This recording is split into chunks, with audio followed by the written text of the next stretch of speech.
Hey, Kentucky, welcome back. Time to talk a few more topics now. First up, more on masking up. State Democrats are calling out their Republican colleagues for not covering their faces in a committee meeting yesterday, only a day after a GOP lawmaker announced he was COVID-19 positive. And in Wayne County, police arrested a man who they say attacked a local Walmart worker who told him to mask up before entering the store on Saturday. Keith, that's just what I cannot tolerate, is people getting aggressive with guys at Walmart. Yeah, that and the grandstanding. I just don't get it. I mean, you know, we're told to stop at stoplights. We wear seatbelts for reasons. All of that's to keep us safe. What's the harm in a mask? I just don't get it, and people are making such a big deal over it. And to throw a fit at someone who did not make the decision, they're just doing their job. I just think that's awful. A state representative who has been fighting to get unemployment offices reopened across the Commonwealth has pre-filed a bill to address those efforts. Boyd County Democrat Terry Branham Clark says the bill aims to reverse a 3-year-old decision by the Matt Bevin administration to close 31 employment offices in a restructure of the system. And Keith, at the time, unemployment was relatively low. We've seen now when it hits a high point, we aren't ready. Yeah, we could use those being back. And even Governor Beshear talked about that with Nancy Cox when she did her interview with him.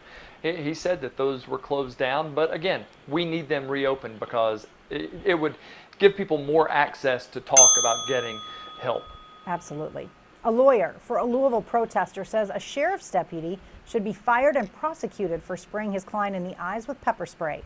Keyshawn Jennings says he was trying to get into the Hall of Justice to use the bathroom on Friday, but the doors have been chained after 4 p.m. since the protest started. Deputies say Jennings continued rattling the door and cursing when the deputy allegedly came up and sprayed him. Keith, what do you make of this one?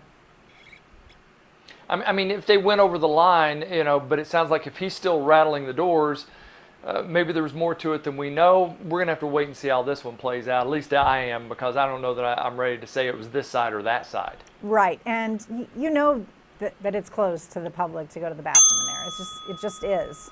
It just is. Lawyers for a Hardin County murder suspect hope recordings from an Amazon Alexa can be used in her defense. Crystal Erbelding faces a murder charge in the death of her mother, along with the man who lived with the two in Elizabethtown. Her lawyer says Amazon has so far refused to provide the recordings, which he says would show that Crystal was not inside the home at the time of the fatal shooting. Keith, they are going to subpoena Amazon once again, and Amazon has got to respond, but I don't know if Alexa's going to, how do we know that she's going to say she's not at home? I don't know. I mean, can she take the oath even and talk?